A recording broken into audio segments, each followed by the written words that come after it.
Hier soir, Emmanuel Macron a pris la parole pour nous annoncer une des nouvelles les plus alarmantes. Le conflit ukrainien serait devenu un conflit mondial et la Russie représenterait une menace directe pour la France et l'Europe. Il évoque même la possibilité de déployer des troupes européennes en Ukraine. Rien que ça. Alors on doit comprendre que la paix en Europe ne viendra qu'avec une Russie pacifiée? Drôle de langage, non? Depuis quand un pays occidental doit-il décider qu'une nation doit être pacifiée? Le ton martial de Macron nous rappelle étrangement d'autres moments de l'histoire où un pouvoir en place en perte de vitesse a trouvé opportun de désigner un ennemi extérieur. Parce que soyons honnêtes, est-ce vraiment la Russie qui menace la France ou est-ce un narratif opportun pour masquer cet échec retentissant de ce quinquennat? Depuis des mois, la grogne monte, les agriculteurs sont en détresse, la classe moyenne s'appauvrit, la dette explose, les services publics sont en lambeaux. Et comme par hasard, au lieu d'affronter ces problèmes, on nous vend une nouvelle peur. On déplace le débat. Plutôt que de parler du désastre économique et social que traverse la France, on nous impose une nouvelle urgence, l'ombre d'un Poutine maléfique qui est prêt à envahir l'Europe. Mais attendez une seconde, ce n'est pas la même méthode utilisée pour faire avaler aux Français des mesures drastiques durant la crise sanitaire? On se souvient tous de la rhétorique anxiogène martelée jour et nuit sur les plateaux télé. Il faut se soumettre aux mesures du gouvernement, sinon c'est la catastrophe.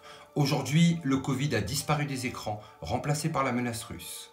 Macron nous dit que nous devons réarmer l'Europe pour faire face à la menace russe.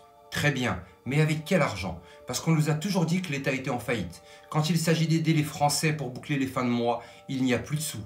Mais quand il s'agit de financer une escalade militaire et donner des armes à l'Ukraine, comme par magie, les sous sont là. Et au fait, qui profite de cette surenchère guerrière? Les marchands d'armes, bien sûr, Thales, Dassault, MBDA, Rheinmetall. Tous ont des liens très étroits avec les cercles du pouvoir et voient leurs profits exploser, pendant que les peuples européens, eux, payent la facture, les élites jouent aux stratèges géopolitiques. Et puis, il y a cette petite phrase passée presque inaperçue dans le discours de Macron. Il faut être prêt à ce que les États-Unis ne soient plus de notre côté. Ah bon? Ça veut dire quoi? Serait-ce un aveu que la France et l'Europe sont en train de se retrouver seules après avoir suivi aveuglement Washington dans cette guerre?